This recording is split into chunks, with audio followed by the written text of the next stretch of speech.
everyone. This is Jerry Beck, one of the four historians on cartoon history. One of them. Yeah. Uh, so, anyway, I was mainly wanting to discuss about Streamline Pictures. hmm Uh, how did that get started? Well, um, as I warned you, sometimes if you ask me one simple question, I can, spend an hour or two answering it.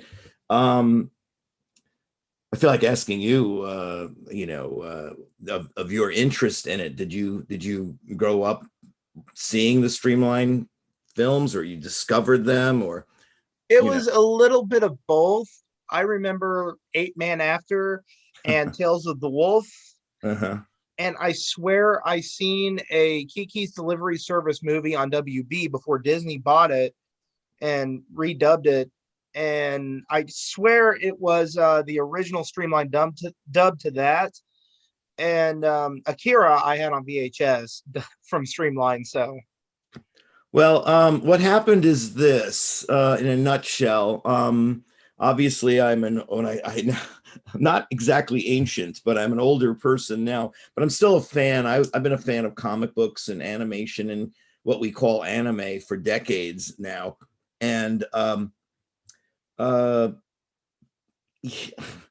I've always had an interest in Japanese animation, and manga, and as well as American comics and American animation. And um, I it's I've been in the movie business, distributing movies, distributing animated compilations of foreign animation and stuff like that. I've done all sorts of things back in the day, back in the 1980s.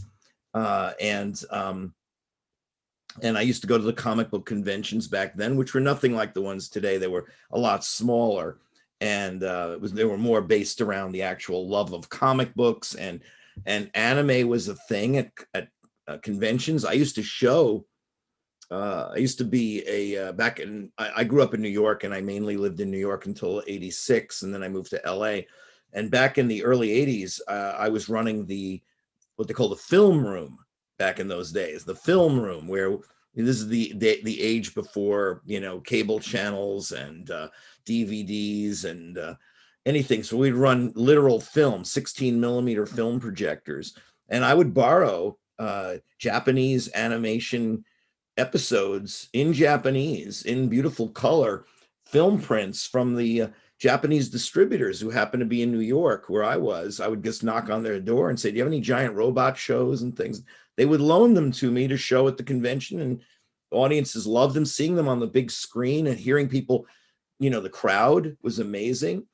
And I was just aware of what was going on. This is like the early '80s, and I kept my interest in it. Um, when I moved to LA, I worked for a company, Landmark Theaters. And where do you live? Where am I talking to? I'm in Arkansas. Arkansas. Okay, no, there was no Landmark Theater in Arkansas, but they were a chain that had theaters all over the country, and they were showing what they call repertory, older movies and new movies that were off the mainstream. They weren't art films, they weren't mainstream releases. And at that company, this was now '86 when I moved here. And I had already worked for Orion Pictures, Orion Classics, United Artists, MGM in New York. This is what I started doing as in my 20s. And when I moved to LA, I worked for this company, Landmark Theaters, and we were distributing, Festival of Claymation, and we did a program called Animation Celebration, which was a compilation of new short films. And we started Animation Magazine, which still exists today. That was started when I worked there at Expanded Entertainment. That was the name of the company that I was working for. And one of the things they did besides starting Animation Magazine and distributing animation festivals around the world was they did an actual festival of animation for a week in LA. They had a special festival where they would show new animated movies from around the world and short films, features. We'd have special panels, and we needed to find stuff for that. Well, luckily for the people running it, I was like, well, I was very knowledgeable about what was out there. And one of the things I said we got to get was that we have to get some Japanese animation features. And one of the ones we got was Castle in the Sky, Laputa, Castle in the Sky. And it was already dubbed in English. And we were looking for more. And I had a friend. I wasn't very close with him, but I had an acquaintance with Carl Masick. Carl Masick was the guy who was the producer and the dubbing director of Robotech, and he worked for Harmony Gold. And I called him up. I said, "Do you have anything over there that we could run in this festival?" And he said, "Oh, we just made this thing called Robotech the movie," which was kind of a fake movie, right? And he brought it over, and we watched it in our little screening room for this festival. And then it didn't even matter if it was good or bad. We said, "You know what? It's good enough. We'll show it." And Carl and I, we're talking a lot about this. I was in film distribution, getting movies and putting them in movie theaters. And nobody at Landmark or the company I was working for, this festival, could care less about Japanese animation. But Carl and I saw eye to eye about it. We were like, this stuff should be shown. I mean, it looks great on a big screen in a movie theater. And the very first night of the festival, we ran at 8 o'clock for the whole animation community. They ran not an anime, but they ran the first Brave Little Toaster movie. Remember that? Oh yeah, I on love the that big movie. screen. We actually gave away cells. We got cells from the filmmakers, and we gave them to everybody who came. We got an actual cell from the Brave Little Toaster, and then you saw that movie. And then if you the elite of animation in LA, you not only saw that movie and got a cell, but after the movie was over, there was a big tent outside, and we had a party. So the whole animation business was there. My boss running the festival said needed ways to make money. We had to figure out ways to make money at this festival. So I said, well, why don't we run another movie that the rest of the community kind of won't care about? Like maybe and somebody said finally, maybe run one of those Japanese films you were so high on. I go, well, that's a good idea, because the people who will come to that don't really care about the party. They want to see this movie. They want to see it on the big screen. And I think it was Laputa, the Castle in the Sky, but it could have been Robotech. We ran at 10 o'clock, we ran this other movie for another audience. Well, in advance of the festival, that screening was sold out, and no other screening was sold out at the festival. And I think it was Laputa. And it was just a weird thing. And while this big party was going on with everybody in animation, me and Carl went back inside to watch some of Laputa. We had seen it already, but to see it on the big screen with the audience, full house in this giant theater. And we're sitting in the back. We're actually standing in the back, and we're like looking at it, and we're both going, isn't this amazing, seeing this on the big screen? I mean, and listen to that crowd. The crowd was, of course, all anime fans, freaking out, Miyazaki fans, just dying and loving it. And I'm like, I want to pick up one. And the next day I went to my bosses and I said, we should be picking up these anime films and putting them in theaters. Well, we can make money with this. And they could not care less. They could not care less. Anyway, Carl and I kept up our relationship. And about a year later, for a variety of reasons, I decided to leave that company and go off and do my own thing. And I ended up writing books about Looney Tunes and things like that, which, I cover the whole gamut. And Carl and I kept meeting in coffee shops, and I kept saying, well, you, Carl, know how to dub, and I know how to put them in movie theaters. And, we both know from going to Comic-Cons what's out there. There's some cool movies. And quite frankly, we could probably get Castle in the Sky because it's already dubbed in English, and they can't find a distributor for it. No company in America in 1988, 89, 90 really could care less about Japanese animation. It was considered junk. And I mean, I'm not saying this to insult it. This is what the American film distribution, and this was at a time when VHS was now in, nobody would pick up these films. Nobody would distribute these films. Nobody cared about them. But Carl and I knew there was an audience for them. They showed up at that festival. they're at the Comic-Con trading bootleg tapes. The good news for us was this was like 88. We knew Akira had just come out. And you remember there was a Marvel comic of Akira. There was the Otomo's original comics were being distributed by Marvel. So we kept thinking, if we had that movie, we could get a plug in the Marvel comics, anyway, I'm jumping ahead. So we actually ended up talking to the people at Tokuma Shoten, the publisher of Miyazaki and the owner of, I think they were part of the original Studio Ghibli. It may still be. And we basically sold ourselves. Hey, we know how to put these in movie theaters. We gave them the whole story. They had no other alternatives. They'd tried everything. They only dubbed it in English because they were trying to get it sold. So they let us have the film. They literally said, "Go ahead." We said, if we make any money, you get half. We'll give you all of our bookkeeping. Their attitude was almost like, we don't care as long as you get it in movie theaters and we get reviewed. Then Then they thought we could sell it to another distributor. If you get us reviewed, we'll sell it somewhere else. And we did. We helped them get reviewed by Siskel and Ebert and all the big reviewers at that time. We started distributing the movie. We picked up another film that's really obscure called Twilight of the Cockroaches. That's a really obscure one. That's one I've been looking for. It's live action and animation, and we distributed that. And then we came a knock into the Akira people. We also picked up Lensman. That was another one we picked up at that time.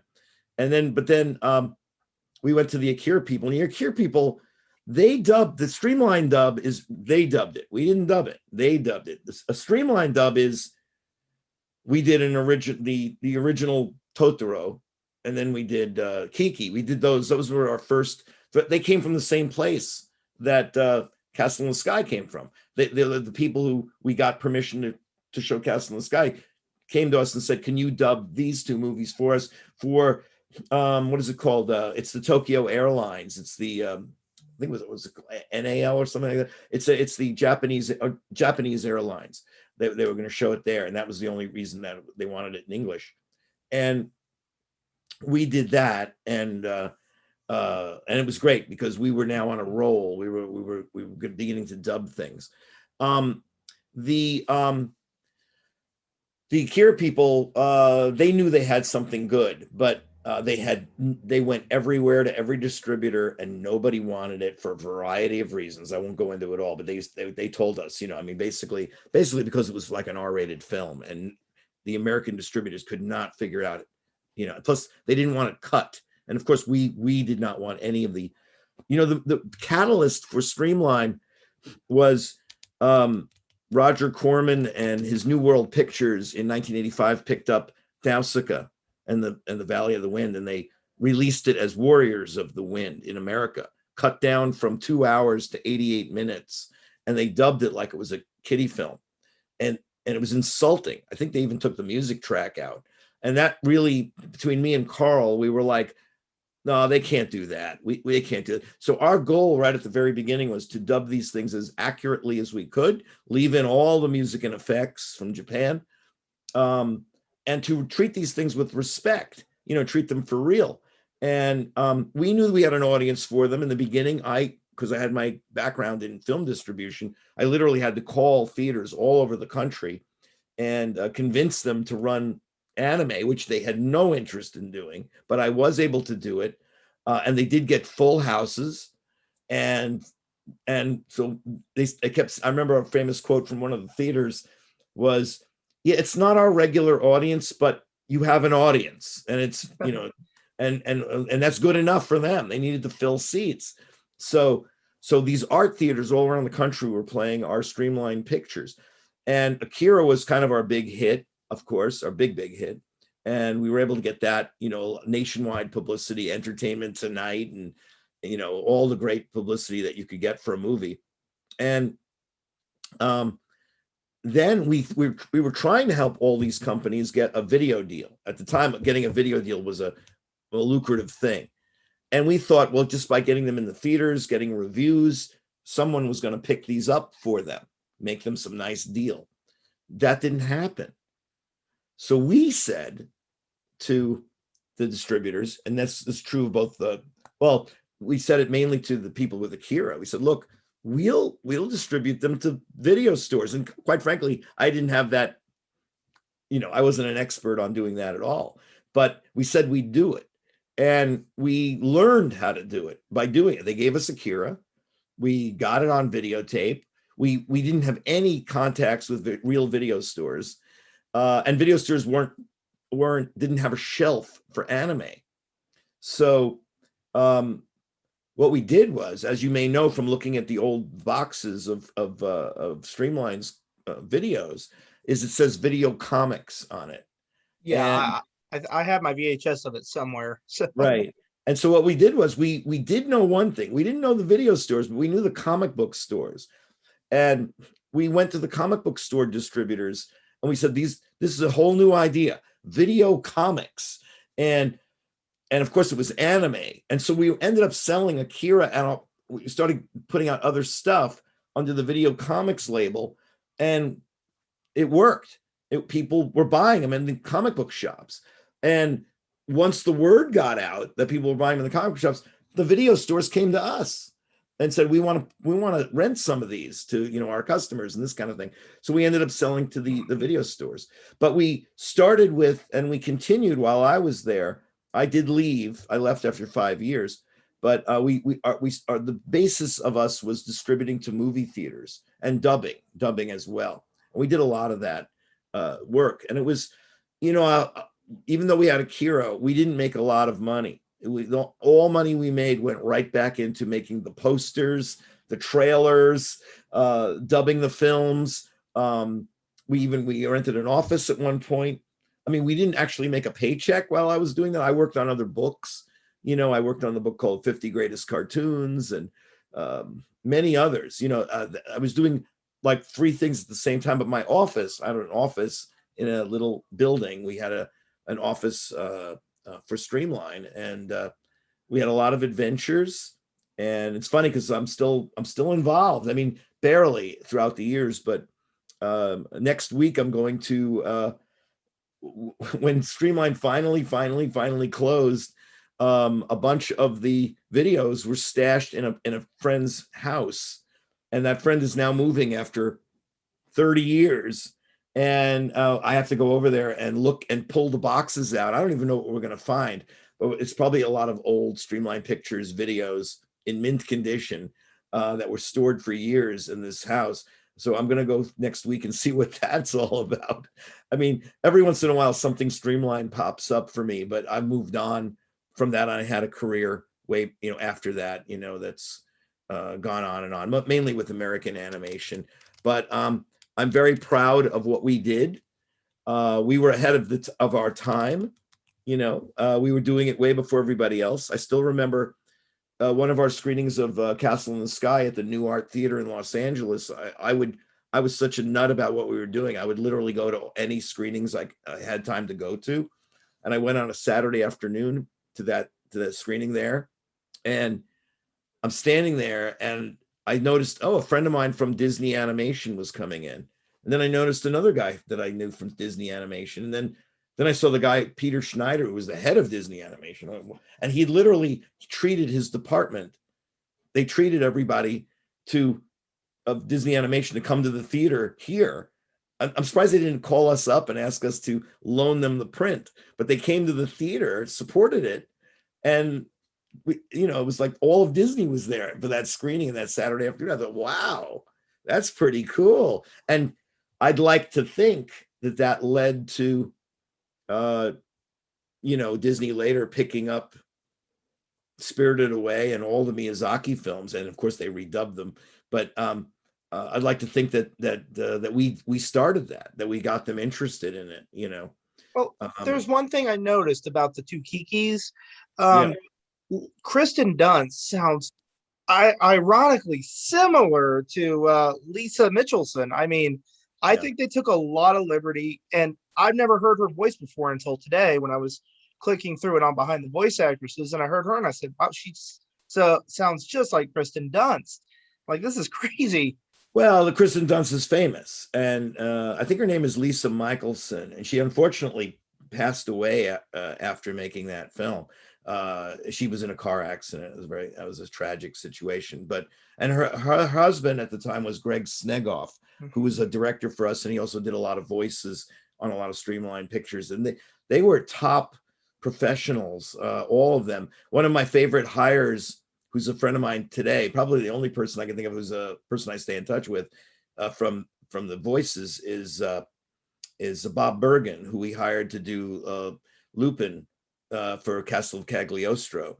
And he, of course, today he's Porky Pig at Warner Brothers for many, many years. And he's still a friend, and he still does a lot of voices for stuff. And but we had him when he was unknown. He always tells me, "You guys you're my first real job that I ever had in doing voices." And of course, I'm my girlfriend is I met doing a streamline, doing Totoro. The original voice of May is Cheryl Chase, who went on to become all the female voices on Ren and Stimpy, and then more famously, spent her whole life doing the voice of Angelica on the Rugrats. And Knew that. yeah, so she started by doing Little May in our version of Totoro, and so those are the two people I stay in touch with from those days. But mostly, I'm very proud of a lot of the actors that we had. Some I people got off to greater things, and some people were at the end of their careers. We had some really good people. I Anyway, really liked Jan Rabson and Cam Clark and Akira. I thought they were great. yeah. Oh, yeah. We used a lot. That community was very small and tight knit, and a lot of them are still around, still working today. But that was a very small community that went from film to different things. And I used to wonder, people would say to me, "Why do you use the same voices?" But I found out why. The reason is A, they're good, but B, they're super professional. What does that mean? It's looping, it's ADR, it's matching the mouths, and these people could do it with sometimes one take, sometimes two takes, maybe sometimes three. But if you're not pro, you can't. It'll take you longer than three takes to match it. These guys, they knew how to do it. They knew we could get the films done quicker, but also, I don't want to say cheaper, but time is money when you rent a studio. So you can't be there all day working on half the film. You got to get the whole thing done as best you can. So that's why these people, the same people, really are used over and over again. And yes, I couldn't tell you anymore, but yes, every once in a while, a soldier getting shot, or something like that in one scene would be me. Occasionally, if there's something that only had like one or two lines, like I'll get him right away, sir. That kind of thing. I would go in there just to have my little fingerprint on it on occasionally, but Do I'd you, have to go back and look. do you know if any of the versions of your Kiki or Castle in the Sky are going to get physical releases? I would think not. I would love that to be the case. I would love there to be some future release of them where the people making it somehow decide to dig out the streamlined dub. Um, I don't, not that I know of. I mean, I really don't have any knowledge of anybody doing that, or that it's planned to happen. I'm very proud of. I had nothing to do with it, but I was very proud of the guys who did. I forgot the company. I'll get it, but the people who did Robot Carnival, because we did that film. That was a real. We were proud of that one in particular, and a couple of others. Neo Tokyo, Oh if you know yeah. that was a film. I didn't supervise too many films. I was there, and I was part of it.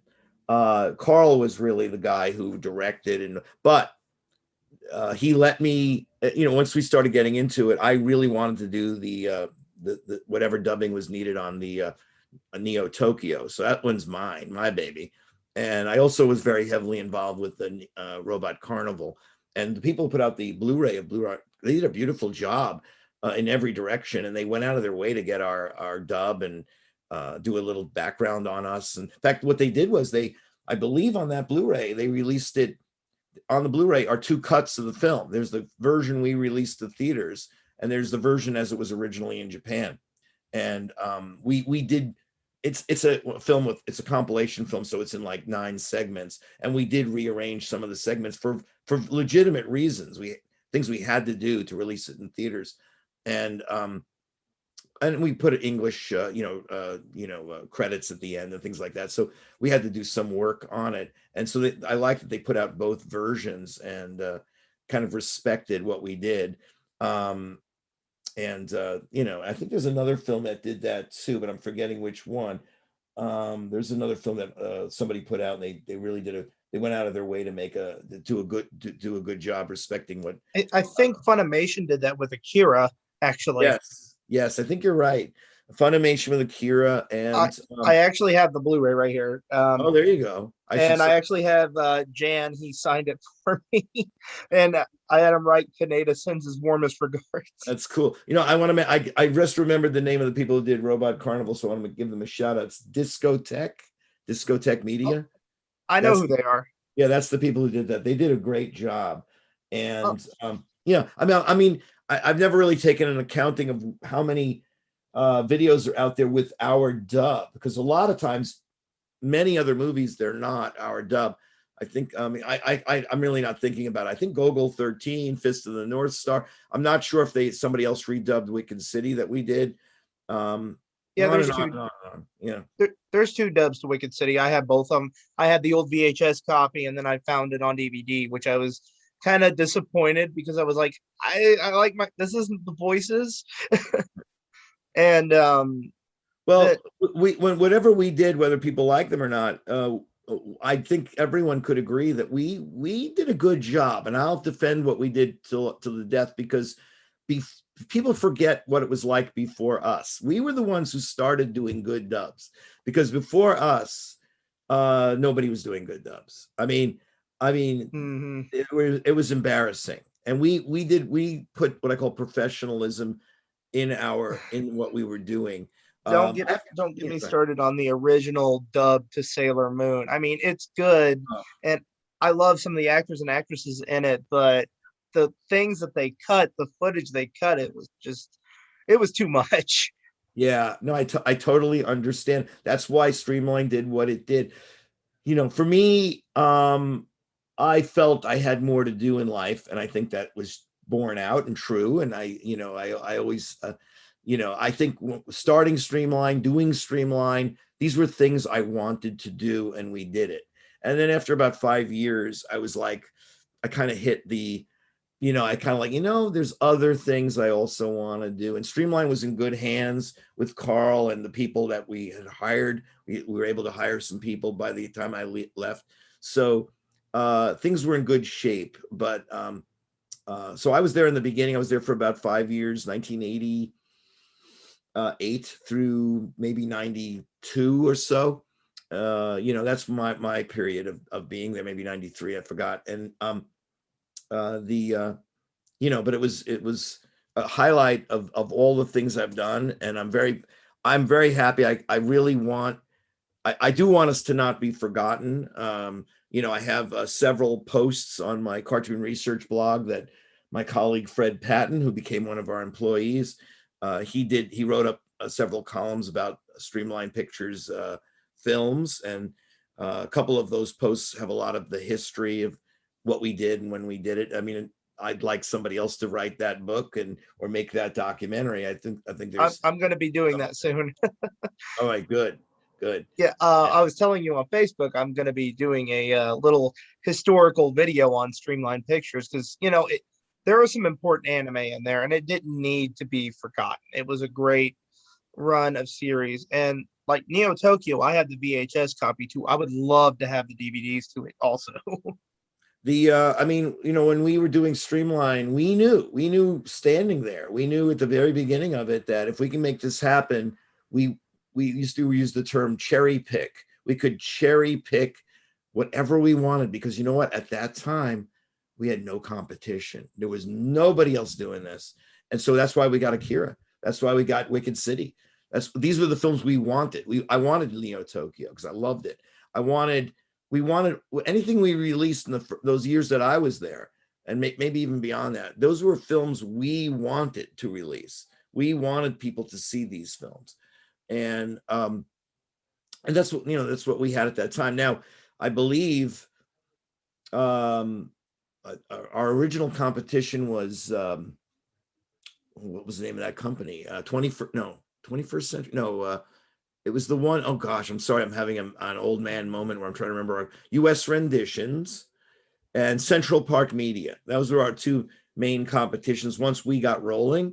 But except for Ghost in the Shell, which I think Central Park Media got, most of the stuff that they got was stuff that we wouldn't have done anyway. It was stuff we rejected. But I think Ghost in the Shell we didn't get. That was around the time I was leaving anyway. Well, I've got to say thank you so much for coming on the show. Oh, you're welcome. I hope I answered your questions. If you have any did. more, always happy to talk about Streamline and what we did. I can only give it to you from my point of view. And it's very sad, unfortunately, that Fred Patton, who was our first employee, and Carl Masick, unfortunately, have passed away. It's really hard to believe, actually, for me, that they're no longer with us. And but a lot of the voices are Carl's wife, who also worked for us, Svea, her name is. She's still around, and a lot of good memories. And we tried to do good. There was a lot of controversy when we were doing Streamline, and people were like, "Oh, we just wanted subtitled." That's fine. I get it. By the way, let me also say the reason we dubbed things was because we were trying to get a wider audience to watch anime, and putting out a Japanese animated cartoon with subtitles. Yes, we would have gotten the fans, but we wanted more than the fans. We wanted to reach out further, and dubbing them was the way to do it. That's why we did that. That's why we tried to do it intelligently. As far as I'm concerned, I will never regret Streamline Pictures. It was always a highlight of my life, but also I think we did something for the community of anime fans. We got it more exposed. We released Akira. Yeah. I can go on and on about things we did, and I'm very proud that we did them.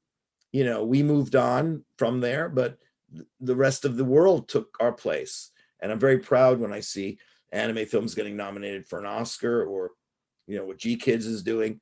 I like to think they're the continuation of what we would have done if we had somehow stayed in business. But, the world we envisioned came true. It's not the world we had in 1988 or 89 when we started. It's the world of today. It's the world we envisioned anime being recognized as the art form that it is. We envisioned people loving and collecting Studio Ghibli movies. We wished that the world wasn't like that when we were doing it. We dreamed that, and that world came true. And I think we played a part in making that happen.